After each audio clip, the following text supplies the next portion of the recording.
ร้อม อ๋อ พอไหม รายการนิ่มชื่ออะไรนะ ชื่อ Journey เป็นการเดินทางของความคิด ความฝันแล้วก็ความจริง ประมาณว่านิ่มชอบนิ่มแชร์ดีไหม ชอบนะ โอ้โหแล้วทำไมทำหน้าอย่างนี้ย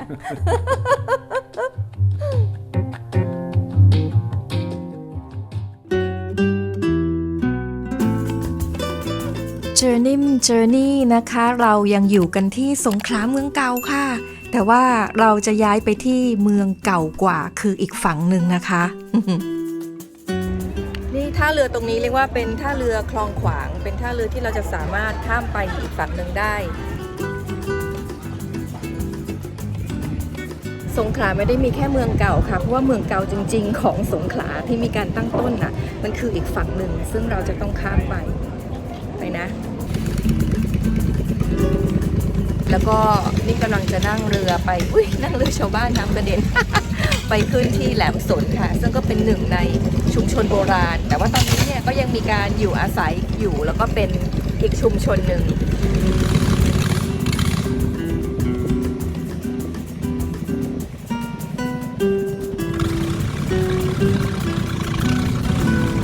ความจริงนะคะเรานั่งเรือจากฝั่งบ่อยางหรือว่าเมืองเก่าปัจจุบันเนี่ยไปเที่ยวได้หมดนะคะไม่ว่าจะเป็นฝั่งเมืองเก่าแล้วก็เกาะยอแต่ถ้าเผื่อว่าเอารถมานะคะเราไม่อยากจะเปลี่ยนไปเปลี่ยนมาก็ขับรถลงเรือข้ามฟากไปแล้วเดินขึ้นเขาเบาๆนะคะ ไม่ไกลค่ะไม่ไกลกำลังสวยกำลังดีไปบนหัวเขาแดงไปให้เข้าใจนะคะว่าจุดนี้เป็นจุดยุทธศาสตร์สำคัญของเมืองซิงโกราในอดีตเพราะอะไรเพราะหัวเขาแดงเนี่ยค่ะเป็นจุดเนินเขาที่อยู่บริเวณปากน้ำเมืองสงขลามีทะเลล้อมทั้ง3ด้านก็คือใต้ออกตกนั่นคือทะเลสาบสงขลา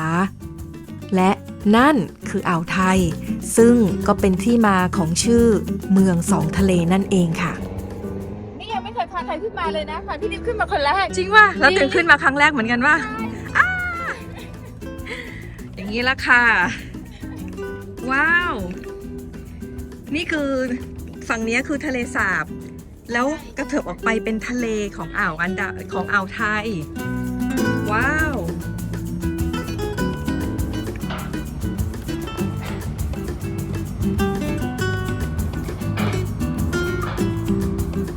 ตรงนี้เป็นชุมชนสงขลารอบๆทะเลรอบๆทะเลสาบสงขลาเนาะทั้งสองฝั่ง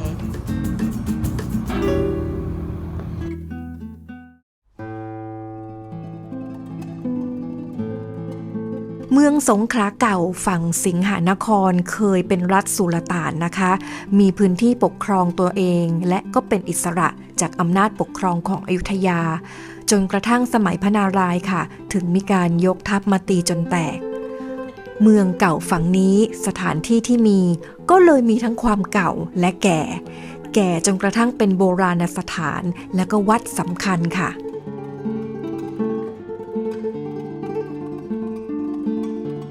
บ่อเก๋งคือประการด้านหน้าของฝั่งแหลมสนนะคะเป็นที่เคยตั้งปืนใหญ่แล้วก็เป็นที่พักของผู้รักษาการป้อมบ่อน้ำและซุ้มประตูเองก็มีอายุเก่าเป็น100 กว่าปีแล้วสิ่งนี้ล่ะค่ะสะท้อนให้เห็นถึงความรุ่งเรืองและก็เรื่องของวัฒนธรรมผู้คนก่อนจะมีการย้ายเมืองไปยังฝั่งบ่อยางก็คือตัวเมืองปัจจุบันนั่นเองที่เห็นว่าตรงนี้เนี่ยมันอาจจะเป็นไซส์เล็กๆนะคะแต่ว่ามันเป็นโบราณสถานที่ได้รับการขึ้นทะเบียนจากกรมศิลปากรตั้งแต่2542แล้วก็หลักฐานที่เห็นว่าที่นี่สำคัญก็เป็นเพราะว่าเป็นการบอกถึงสถาปัตยกรรมของจีนแบบฮกเกี้ยนที่มาตั้งถิ่นฐานอยู่ที่นี่มาตั้งนมนานแล้วซุ้มประตูเนี่ยค่ะขอบเนี่ยจะเป็นลักษณะของปลายกระดกแบบนี้ซึ่งบอกว่าเป็นจีนที่มาจากทางฮกเกี้ยนแล้วก็ยังเป็นสถาปัตยกรรมแล้วก็เป็นโบราณสถานที่ยังให้ทุกคนเนี่ยข้ามฝั่งมาเที่ยวชมที่ฝั่งนี้ของสงขลาได้ด้วย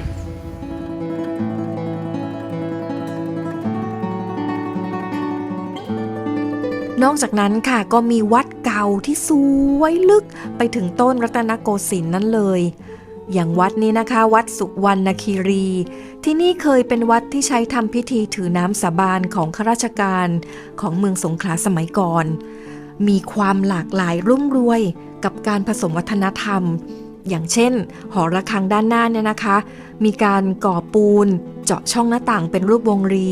ภายในแขวนระฆังเขาบอกว่าอันนี้เป็นการสะท้อนถึงอิทธิพลศิลปะทางตะวันตกที่เริ่มเข้ามาตั้งแต่ปลายรัชกาลที่3ค่ะดาวพามาดูด้านในเป็นภาพจิตรกรรมฝาผนังที่นิ่มคิดว่าถ้าชัดคงจะสวยแต่ไม่ชัดแบบนี้แล้วก็เลือนลางไปเนี่ยก็น่าเสียดายอยู่แต่ยังเห็นความสวยแล้วก็ลีลาค่ะว่ามีการเล่าเรื่องของภพภูมิที่บอกความเป็นใต้ได้อย่างเช่นภาพของโนราโครงกระดูกร่ายรำแบบนี้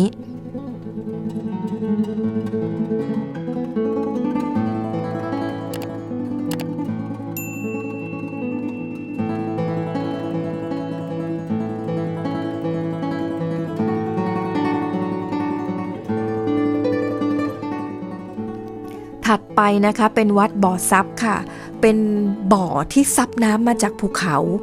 ดาวบอกว่าตอนเด็กๆนะคะชาวบ้านที่นี่ทั้งพุทธทั้งมุสลิมก็จะมาตักเอาน้ำจากบ่อไปดื่มกินแล้วก็อาบเพื่อรักษาโรคเหมือนกับเป็นน้ำมนต์นั่นเองนะคะเพราะว่า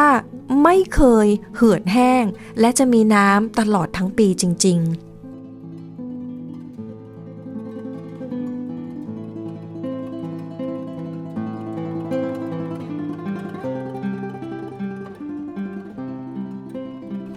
ส่วนวัดที่ซ่อนในป่าใต้ร่มไม้นะคะคือวัดสิริวรรณาวาสโหเราสองคนรู้สึกว้าวมากเพราะว่าความร่มรื่นของทางป่าที่ไม่รกและมีความสวยที่มันสวยมาจากความเป็นผนังปูนฉ่ำชื้น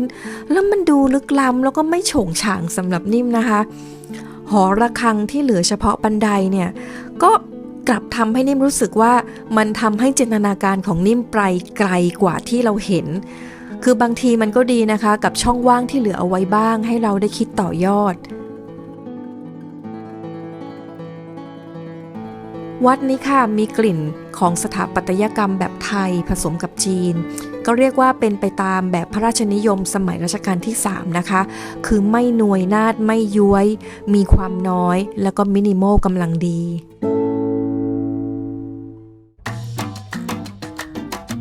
ไปให้ครบก็ต้องข้ามไปทางเกาะยอด้วยนะคะ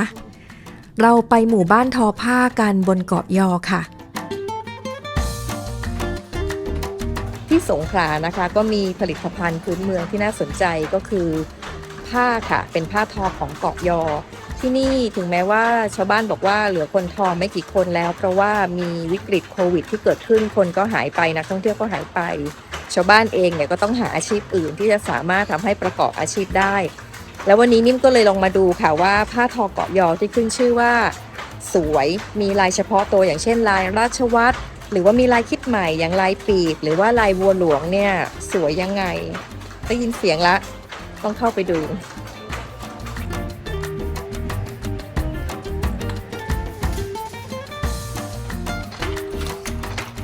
เล่ากันมานะคะว่าชาวเกาะยอนี่มีการทอผ้ามาตั้งแต่โบราณนับร้อยปีมาแล้วและผ้าเกาะยอที่มีชื่อเสียงก็เป็นเพราะว่าเป็นผ้าเส้นใยฝ้ายรักษาง่ายเนื้อแน่นลวดลายไม่ซับซ้อนแต่ว่าละเอียดดูสิคะการเกิดลวดลายเนี่ยมาจากการขีดมีการทอด้วยมือและมีการเหยียบตะกอแยกเส้นยืนขึ้นลงแบบนี้จุดเด่นของผ้าเกาะยอจึงอยู่ที่มีลายนูนอยู่ในเนื้อผ้าและลายยอดนิยมที่ทุกคนจะต้องตอบได้ก็คือเป็นลายราชวัตรคนที่ชอบผ้านะคะแต่นิ่มชอบลายพื้นๆที่เป็นลายพันไม้เรียกชื่อตรงไปตรงมาอย่างลายดอกปีบดอกพยอมหรือว่าดอกพิกุลแบบนี้ค่ะในความเงียบสงบของหมู่บ้านนะคะเราจะต้องแหวกม่านเข้าไปให้เห็นว่ามีอะไรซ่อนอยู่ในนั้นบ้างสงขลายังมีตอนหน้าอีกตอนหนึ่งนะคะถ้าชอบถ้าใช่กดไลค์กดแชร์และหนุนนิ่ม ให้เดินต่อกับการ สแกนที่ QR code ตรงนี้ได้ค่ะ พบกันใหม่คราวหน้าเจอนิ่มเจอนี่สวัสดีค่ะ พร้อม พร้อมไหม รายการนิ่มชื่ออะไรนะ ชื่อ Journey เป็นการเดินทางของความคิด ความฝัน แล้วก็ความจริง ประมาณว่านิ่มชอบนิ่มแชร์ ดีไหม ชอบนะ โอ้โหแล้วทำไมทำหน้าอย่างนี้ย